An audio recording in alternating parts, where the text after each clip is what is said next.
ఓం శాంతి 12/12/1979 అవ్యక్త బాప్దాద యొక్క మధుర మహావాక్యాలు. ఆత్మిక అలంకారాలు మరియు వీటితో అలంకరింపబడిన మూర్తులు. ఈరోజు బాప్దాద తన పిల్లలందరినీ విశేషంగా అలంకార స్వరూపంలో చూస్తున్నారు. ప్రతి ఒక్కరిని శృంగారింపబడిన అలంకారధారిగా, అత్యంత సుందరమైన మూర్తిగా చూస్తున్నారు. మిమ్మల్ని మీరు అలా చూసుకున్నారా? ఏ ఏ అలంకారాలు ధారణ చేశారు? తమ ఆత్మిక అలంకారాల శృంగారాన్ని సదా ధారణ చేసి నడుస్తూ ఉన్నారా? ఈరోజు అమృత వేళలో అలంకరింపబడిన ప్రతి బిడ్డ మూర్తిని చూశారు. ఏం చూశారు? ప్రతి బిడ్డ అత్యంత సుందరమైన ఛత్రఛాయ క్రింద కూర్చొని ఉన్నాడు. ఈ ఛత్రఛాయ క్రింద ఉన్నందున ప్రకృతి మరియు మాయా దాడుల నుండి సురక్షితంగా ఉన్నారు. చాలా గొప్ప ఆత్మిక రక్షక సాధనం లోపల ఉన్నారు. కొద్దిగానైనా సూక్ష్మ వైబ్రేషన్లు కూడా ఈ ఛత్రఛాయ లోపలికి రాలేవు. ఇటువంటి ఛత్రఛాయలో విశ్వ కళ్యాణ బాధ్యత కలిగిన కిరీటధారులు కూర్చొని ఉన్నారు. డబల్ కిరీటము చాలా అందంగా అలంకరింపబడి ఉంది. ఒకటి సంపూర్ణ పవిత్రత లెక్కతో ప్రకాశ కిరీటం, రెండవది సేవా కిరీటం. ఇందులో నంబర్ వారుగా ఉన్నారు. కొంతమంది పిల్లల 3 స్థితుల పవిత్రత అనగా సంకల్పం, మాట మరియు కర్మల పవిత్రత ప్రకాశ కిరీటం చాలా ఎక్కువగా వ్యాపించి ఉంది. ఈ 3 స్థితుల పవిత్రత అనుసారంగా ప్రకాశ కిరీటం నలువైపులా తన ప్రకాశాన్ని వ్యాపింపజేస్తూ ఉంది. ఈ ప్రకాశం కొంతమందిలో ఎక్కువగా, కొంతమందిలో తక్కువగా ఉంది. జతలో సేవా బాధ్యత అనుసారంగా లైట్ శక్తిలో తేడా ఉంది, అనగా శాతంలో తేడా ఉంది. కొందరి పవర్ అయితే 10, కొందరి పవర్ 1000. శాతాన్ని బట్టి, వ్యాపింపచేసే శక్తిని బట్టి నంబర్ వార్ కిరీటధారులుగా ఉన్నారు.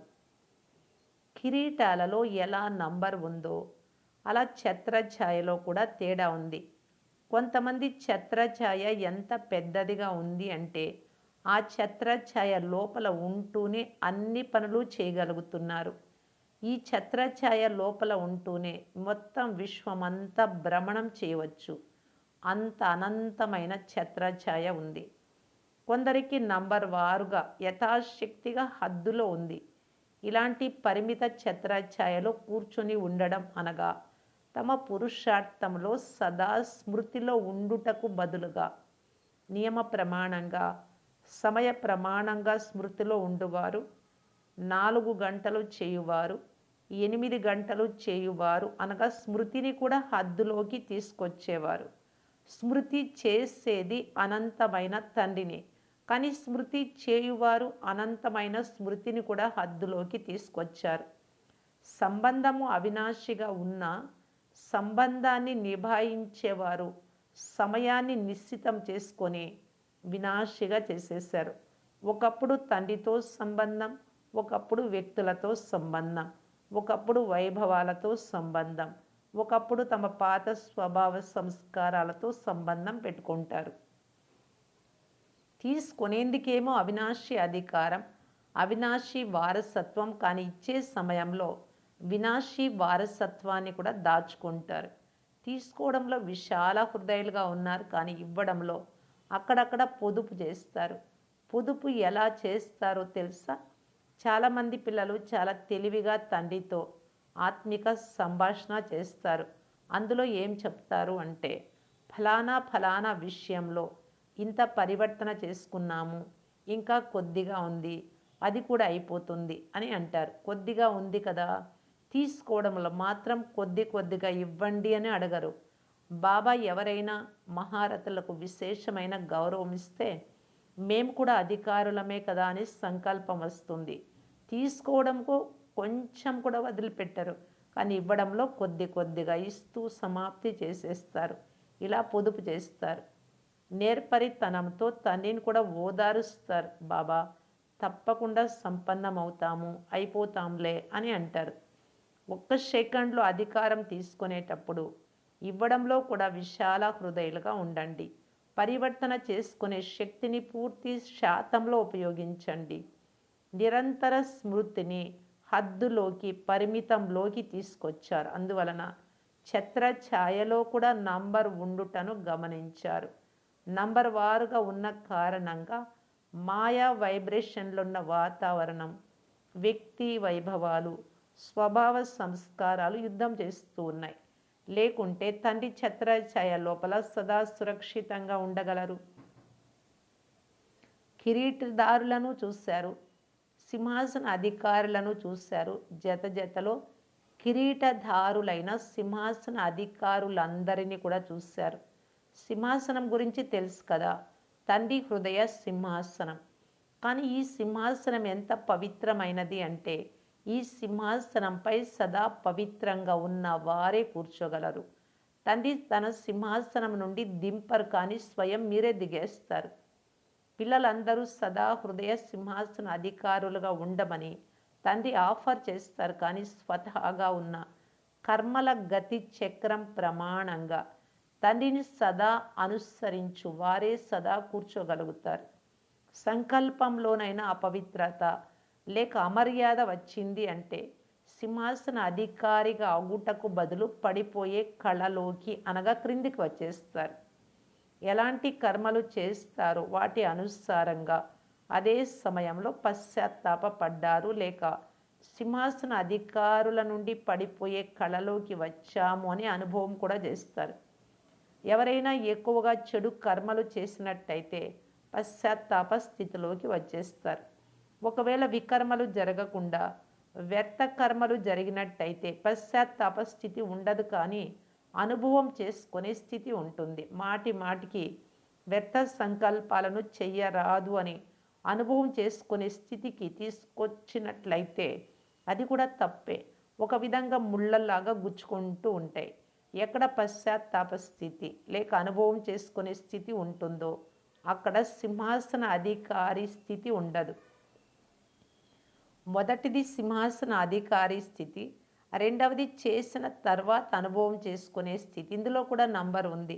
కొంతమంది చేసిన తర్వాత అనుభవం చేసుకుంటారు, కొంతమంది చేస్తున్న సమయంలోనే అనుభవం చేసుకుంటారు, కొంతమంది కర్మ చేయడం కంటే ముందే ఏదో జరగబోతోంది, ఏ తుఫాను రాబోతోంది అని గ్రహిస్తారు. రావడానికి ముందే అనుభవం చేసుకొని గ్రహించి సమాప్తి చేసేస్తారు. కావున రెండవది అనుభవం చేసుకునే స్థితి, మూడవది పశ్చాత్తాప స్థితి. దీనిలో కూడా నంబర్లు ఉన్నాయి. కొంతమంది పశ్చాత్తాపంతో పాటు పరివర్తన చేసుకుంటారు, కొంతమంది పశ్చాత్తాపడ్డారు కానీ పరివర్తన చేసుకోలేరు. పశ్చాత్తాపం ఉంది కానీ పరివర్తన శక్తి లేదు కనుక దీని కొరకు ఏం చేస్తారు? ఇలాంటి సమయంలో విశేషంగా స్వయం పట్ల ఏదో ఒక వ్రతము లేక నియమాన్ని ఉంచుకోవాలి. ఎలాగైతే భక్తి మార్గంలో కూడా అల్పకాలిక కార్య సఫలత కొరకు విశేష నియమాన్ని లేక వ్రతాన్ని ధారణ చేస్తారు కదా, వ్రతంతో వృత్తి పరివర్తన అవుతుంది. వృత్తితో భవిష్య జీవితము అనే సృష్టి మారిపోతుంది. ఎందుకంటే విశేష వ్రతము కారణంగా మాటి మాటికి అవే శుద్ధ సంకల్పాలు. దేనికోసం వ్రతం పెట్టుకున్నారో అది స్వతహాగానే గుర్తుకొస్తుంది. భక్తులు విశేషంగా ఏ దేవి లేక దేవత గురించి వ్రతం పెట్టుకుంటారో కోరుకోకపోయినా రోజంతా ఆ దేవి దేవతలే గుర్తుకొస్తారు. దానికి బదులుగా తండ్రి ఆ దేవి లేక దేవత ద్వారా వారి ఆశను పూర్తి చేయిస్తారు. కనుక భక్తుల వ్రతానికి కూడా ఫలం లభిస్తున్నప్పుడు జ్ఞాని ఆత్మలైన మీ అధికారి పిల్లలకు శుద్ధ సంకల్పాలు అనే వ్రతానికి లేక దృఢ సంకల్పం అనే వ్రతానికి ప్రత్యక్ష ఫలం తప్పక లభిస్తుంది. విన్నారు కదా, అందరినీ సింహాసన అధికారులుగా చూశారు, కానీ కొంతమందిని సదాకాలం కొరకు చూశారు, కొంతమందిని ఎక్కుతూ దిగుతూ చూశారు. ఇప్పుడిప్పుడే సింహాసన అధికారులుగా ఉంటారు, ఇప్పుడిప్పుడే క్రిందికి వచ్చేస్తారు. నాలుగవ అలంకారం ఏం చూశారు? ప్రతి ఒక్కరి వద్ద స్వదర్శన చక్రాన్ని చూశారు. అందరూ స్వదర్శన చక్రధారులుగా ఏమో ఉన్నారు, కానీ కొంతమంది చక్రం స్వతహాగానే తిరుగుతూ ఉంది, కొందరు చక్రాన్ని తిప్పాల్సి వస్తుంది, కొందరు సరి అయిన దిశలో తిప్పటానికి బదులు వ్యతిరేక దిశలో తిప్పుతున్నారు. స్వదర్శన చక్రానికి బదులు మాయా చక్రంలోకి వచ్చేస్తారు. ఎందుకంటే ఎడమవైపుకు తిప్పేశారు కదా. స్వదర్శన చక్రం తిప్పుటకు బదులు పరదర్శన చక్రం తిప్పేస్తారు అనగా ఇది ఎడమవైపుకు తిప్పడం అవుతుంది. మాయాజీతులుగా కావడానికి బదులు పరదర్శన చక్రంలోకి వచ్చేస్తారు. దీనితో ఎందుకు ఏమిటి అనే ప్రశ్నల వల తయారవుతుంది. దీనిని స్వయమే రచించుకొని స్వయమే అందులో చిక్కుకుపోతారు. కావున ఏమేం చూశారో విన్నారా? 4 అలంకారాలతో అలంకరింపబడి ఉన్నారు. కానీ నంబర్ వారుగా ఉన్నారు. ఇప్పుడు ఏం చేస్తారు? బేహద్దు ఛత్రఛాయలోకి రండి అనగా అప్పుడప్పుడు స్మృతి అనే అంతరాన్ని తొలగించి నిరంతర తండ్రి స్మృతి అనే ఛత్రఛాయలోకి వచ్చేయండి. పవిత్రత మరియు సేవల డబల్ కిరీటాన్ని ధరించుటలో శాతాన్ని బేహద్దులో చేయండి అనగా బేహద్దులో వ్యాపిస్తున్న లైట్ కిరీటధారిగా కండి. ఇవ్వడంలో మరియు తీసుకోవడంలో ఒక సెకండ్లో అభ్యాసిగా సదా సింహాసన అధికారులుగా కండి. ఎక్కడము మరియు దిగడంలో అలసిపోతారు. సదా బేహద్ ఆత్మిక విశ్రాంతిలో సింహాసన అధికారులుగా ఉండండి అనగా నిర్బంధనాత్మగా విశ్రాంతి స్థితిలో ఉండండి. మాస్టర్ జ్ఞాన స్వరూపులై సదా స్వతహాగా స్వదర్శన చక్రాన్ని తిప్పుతూ ఉండండి. పరదర్శన చక్రము అనగా ఎందుకు ఏమి అనే ప్రశ్నల వల నుండి సదా ముక్తులుగా అయితే ఏమవుతుంది? సదా యోగయుక్తులు జీవన్ముక్తులైన చక్రవర్తులుగా అయ్యి తండ్రి జతలో విశ్వ కళ్యాణం అనే సేవా చక్రంలో తిరుగుతూ ఉంటారు. విశ్వ సేవాధారులు చక్రవర్తి రాజులుగా అయిపోతారు. ఇటువంటి సదా అలంకారులకు సదా స్వదర్శన చక్రధారులకు మాయ యొక్క ప్రతి స్వరూపాన్ని మాస్టర్ జ్ఞాన సాగరుల స్థితిలో స్థితమై ముందే గుర్తించేవారు. అనేక మాయా దాడులను సమాప్తి చేసి మాయను బలి తీసుకునేవారు. తండ్రికి కంఠహారంగా అయ్యేవారు. అవినాశి సర్వ సంబంధాల ప్రీతి యొక్క రీతిని సదా నిభాయించేవారు. ఇటువంటి తండ్రి సమానంగా ఉన్న పిల్లలకు బాప్దాదా ప్రియ స్మృతులు మరియు నమస్తే. యూపీ నివాసులు వచ్చారు. ఉత్తరప్రదేశ్ విశేషత ఏమిటి అంటే అక్కడ భక్తి మార్గపు తీర్థస్థానాలు ఎక్కువగా ఉన్నాయి. అలాగే జ్ఞాన సేవా కేంద్రాల విస్తారం కూడా బాగా చేస్తున్నారు. యూపీలో భక్తాత్మలు కూడా చాలామంది ఉన్నారు కనుక మాస్టర్ భగవంతులైన మీరిప్పుడు భక్తుల పిలుపు విని ఇంకా త్వరగా వారికి భక్తి ఫలాన్ని ఇవ్వండి. ఇస్తూ ఉన్నారు కానీ ఇంకా వేగాన్ని పెంచండి. యూపీ వారు అనేక మంది పేదవారిని షావుకారులుగా చేసే చాలా మంచి అవకాశాన్ని తీసుకుంటున్నారు. దయా హృదయులై దయా భావనను బాగా చూపిస్తున్నారు. కౌరవ గవర్నమెంట్ యొక్క చిత్రపటంలో మ్యాప్ కూడా యూపీ విశాలంగా ఉంది. ప్రదేశం ఏరియా చాలా పెద్దది. అలాగే పాండవ గవర్నమెంట్ పటంలో కూడా మన దగ్గర సేవా ఏరియాలో అన్నిటికంటే నంబర్ 1గా చేసి చూపించండి. విశేషంగా ఈ సంవత్సరంలో మిగిలిన గుప్తమైన వారసులను ప్రత్యక్షం చేయండి. ఇప్పటి వరకు ఏదైతే చేశారో అది చాలా బాగుంది. ఇప్పుడు ఇంకా నలువైపులా ఉన్న ఆత్మలు వన్స్ మోర్ మరోసారి చెయ్యండి అని అనాలి. ఓహో ఓహో అని చప్పట్లు చర్చాలి. ఇలాంటి విశేష కార్యాన్ని కూడా యూపీ వారు చేయాలి. ఇప్పుడు ఇంకా ఎక్కువగా జ్ఞాన స్థానాలను తయారు చేయండి. తీర్థస్థానాలను జ్ఞాన స్థానాలుగా యూపీ వారు చేస్తూ వెళ్ళండి. మంచిది. వచ్చిన వారందరూ పురుషార్థంలో ముందుకు వెళ్తున్నారు. అందుకు అభినందనలు. దానికంటే ఇంకా ఎక్కువగా హై జంప్ చేయుటకు సదా స్మృతి స్వరూపులుగా కండి. పార్టీలతో అవ్యక్త బాప్దాదా వ్యక్తిగత కలయిక. 1 సహజ యోగి చిత్రము. విష్ణువు శేష పాన్పు. మీరందరూ సదా పునాదిలాగా దృఢంగా ఉండేవారు. సదా అచంచలంగా ఉన్నారు కదా. కదిలిపోయేవారు కాదు కదా. అంగదుడి మహిమ ఇప్పటి వరకు జరుగుతూనే ఉంది. అది ఎవరి మహిమ? మీ మహిమే. ఇప్పుడు మరలా వింటున్నారు కదా. కల్పక్రితం ఎవరైతే విజయం పొందుకున్నారో ఆ విజయ డంకా ఇప్పుడు కూడా వింటున్నారు. కల్పము విజయులుగా అయిన చిత్రం ఇప్పుడు కూడా మీ ఎదురుగా ఉంది. అనేక సార్లు మీరు విజయులుగా అయ్యారు. అందువలన సహజ యోగులని అంటారు. అనేక సార్లు చేసిన దానిని మరలా చేయడం సహజం అవుతుంది కదా.